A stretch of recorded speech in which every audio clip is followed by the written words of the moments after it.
Hello नमस्कार दोस्तों। जैसा कि आप लोग जानते ही होंगे छत्रपति संभाजी महाराज के बारे में। छत्रपति संभाजी महाराज कौन थे? दोस्तों, मराठा साम्राज्य महान शासक छत्रपति शिवाजी के बड़े बेटे संभाजी महाराज थे। इनका जन्म 14 मई 1657 ईस्वी को पोरबंदर के किले में हुआ था। उनकी माता का नाम सईबाई था। जब वे 2.5 साल के थे तब उनकी मां का निधन हो गया। मां के मृत्यु के बाद शंभू राज्य का पालन पोषण की दादी जीजाबाई ने किया था। संभाजी राज न केवल अपनी दादी के करीब थे बल्कि वे अपने दादा शाहजी महाराज के भी करीब थे। जीजाबाई ने अपने पुत्र शिवाजी की तरह ही अपने पोते संभाजी महाराज में भी, और उन्होंने केवल 14 साल की आयु में गणित, तर्क, भूगोल, इतिहास, पुराण, रामायण, व्याकरण आदि ज्ञान काशीराम शास्त्री से अर्जित किया। पिता शिवाजी ने उन्हें शारीरिक परीक्षण भी दिया और उन्होंने 3 संस्कृत ग्रंथ लिखे थे जो उनकी प्रखर विद्वता का परिचय है।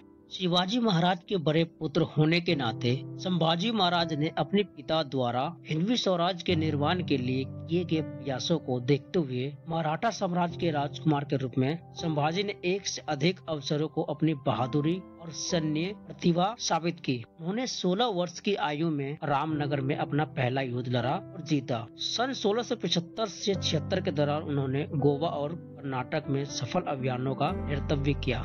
जीवूबाई, जिन्हें यूसीबाई के नाम से भी जाना जाता है, संभाजी महाराज की पत्नी थी। वैवाहिक गठबंधन के बाद शिवाजी को कर्ण क्षेत्र पर नियंत्रण मिल गया।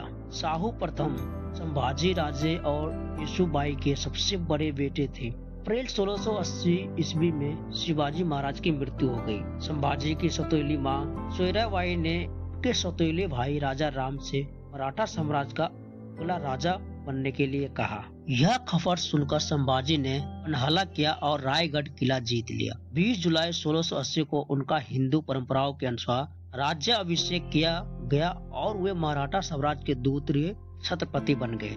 राजा बनने के साथ उन्होंने सककर्ता और हिंदवी धर्मोद्धारक उपाधि धारण की। बाद में उन्होंने राजा राम की पत्नी जानकीबाई और सौतेली मां सोयराबाई को कैद कर लिया गया। सोयराबाई सिरके परिवार के उनके समर्थक और शिवाजी के मंत्रियों को भी की हत्या करने की साजिश के लिए मार डाला। उन्होंने नई राज मुद्रा बनवाई।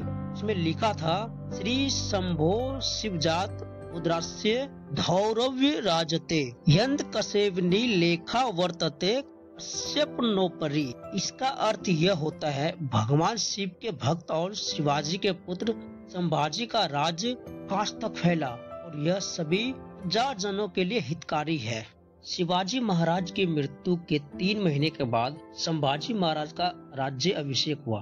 छत्रपति बनते ही उन्होंने प्रजा कल्याण के कार्य किए। सार्वजनिक मार्गों एवं जल निकास व्यवस्था का जीर्णोद्धार करवाया। किसानों के ऊपर कर को घटाया। प्रजा को निःशुल्क उपचार और औषधि उपलब्ध करवाए। संभाजी महाराज ने अपने प्रांत में उन हिंदुओं के श्री हिंदू पुनर्निर्माण समिति के लिए कहा। एक अलग विभाग स्थापित किया था जो पहले अन्य धर्म से परिवर्तित हो गए थे। संभाजी महाराज के इतिहास में हरसुल गांव के कुलकर्णी नामक एक ब्राह्मण को मुगलों ने जबरन मुसलमान बना दिया था। उन्होंने हिंदू धर्म को पुनः शामिल करने की कोशिश की, लेकिन उनके गांव के स्थानीय ब्राह्मणों ने उनकी कोई परवाह नहीं की।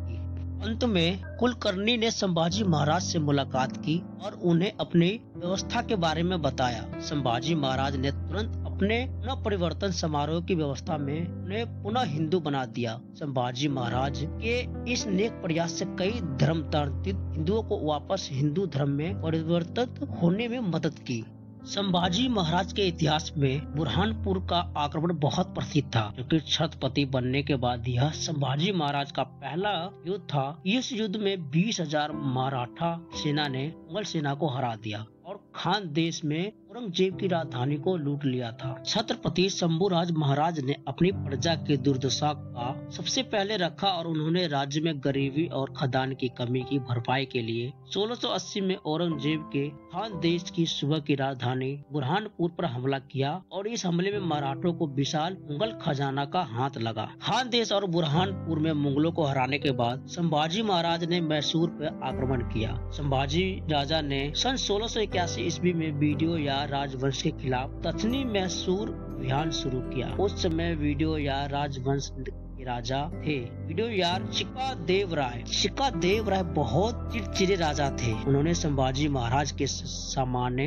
आत्मसमर्पण करने के बजाय मराठा सेना पर हमला कर दिया। परिणाम स्वरूप संभाजी महाराज ने अपनी विशाल सेना के साथ जमकर युद्ध किया और युद्ध जीतकर शिकादेव राय को मृत्यु दंड दिया। पुर्तगाली मुगलों को व्यापार में मदद करते थे और मुगलों को अपने क्षेत्र से गुजरने देते थे। संभाजी महाराज का मुख्य उद्देश्य मुगलों और पुर्तगालियों के बीच गठबंधन का तोड़ना था। इसीलिए संभाजी महाराज ने आक्रमण कर युद्ध में पुर्तगालियों को हराया, उनके किलों को ध्वस्त किया, पुर्तगालियों और हथियारों पर कब्जा किया और पुर्तगाली जनरल ऑफिसरों को मृत्यु दंड दिया। मुगल राजा औरंगजेब के साथ उनका संघर्ष इतिहास प्रसिद्ध है। संभाजी राज महाराज ने अपने कम समय के शासन काल में 210 युद्ध किए। उन सभी युद्धों में जीत हासिल की। इतिहास में सिकंदर जैसे बहुत कम राजा हुए जिनको हराना असंभव था। संभाजी महाराज उन्हीं चुनिंदा राजाओं में से एक है। मराठा साम्राज्य के द्वितीय छत्रपति राजा, लेखक, विचारक और छत्रपति शिवाजी महाराज के उत्तराधिकारी थे। बीजापुर और गोलकुंडा का शासन हिंदुस्तान से समाप्त करने में संभाजी राज महाराज की प्रमुख भूमिका रही। संभाजी राज महाराज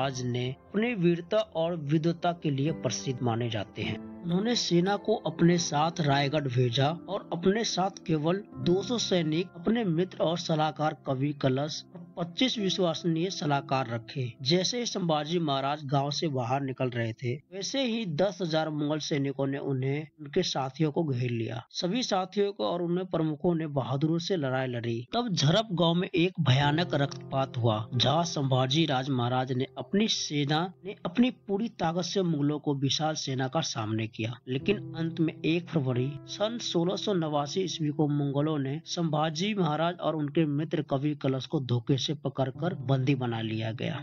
सबसे पहले जुल्फिकार खान सेना के साथ छत्रपति संभाजी महाराज और कवि कलश को करार बारामती के रास्ते बहादुरगढ़ ले गया। फिर अंतिम दिनों ने उन्हें भीमा, भामा और इंद्रियानी त्रिवेणी संगम पर स्थित गांव तुलापुर ले जाया गया। वहां औरंगजेब के उन दोनों के साथ बहुत अवनीय व्यवहार किया। औरंगजेब ने संभाजी राज महाराज कवि कलश को चकोरों के कपड़े पहनाकर ऊंटों पर बांधकर उनका अपमान किया। कुछ लोगों ने पत्थर, कीचड़, गोबर आदि फेंके। शंभू राज महाराज और कवि कलश दोनों ने अपनी आराध्या देवी के नाम जगदम्बा जगदम्बा जपते हुए ये सब झेला। अपमानित कृत्य के बाद संभाजी महाराज और औरंगजेब के दरबार में ले जाया गया और वहां औरंगजेब ने अपने जीवित रखने के लिए संभाजी महाराज को सामने 3 शर्तें रखी। सबसे पहली शर्त यह था, सभी मराठा किले पर कब्जा और मराठा साम्राज्य के छिपे हुए खजानों को उजागर करे। दूसरी, उन मुगल गद्दारों के नाम उजागर करे जो मुगल दरबार के अधिकारी थे। तीसरी, इस्लाम कबूल करो। छत्रपति संभाजी महाराज ने सभी शर्तों को अस्वीकार कर दिया। औरंगजेब ने फिर उन्हें इस्लाम कबूल करने कहा।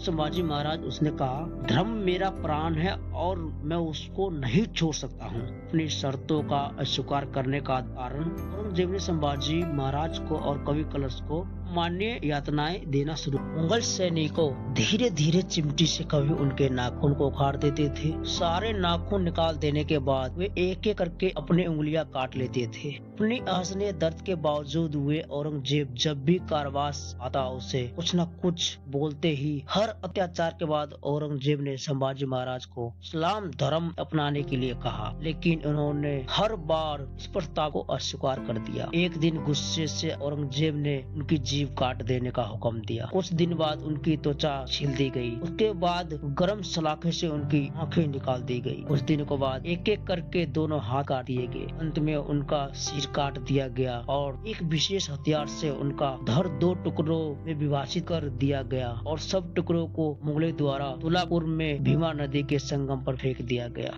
उसके बाद आपको बता दूं दोस्तों, औरंगजेब को मारने वाला व्यक्ति का नाम बुंदेला राजवीर छत्रसाल। उन्होंने इस कार्य को सफलता पूर्वक अंजाम दिया। जैसा महाप्रभु जी ने कहा, ठीक उसी प्रकार से औरंगजेब के शरीर पर एक चिरा दिया कि वह 3 महीने तक बिस्तर पे तड़पता रहा और इसी तरह से तड़प के सन 1707 ईस्वी में उनकी मृत्यु हो गई। दोस्तों, आप लोगों को यह सब जानकारी कैसा लगा? अगर अच्छा लगा तो इस वीडियो को लाइक करें, चैनल को सब्सक्राइब करें। जय हिंद, जय भारत, धन्यवाद।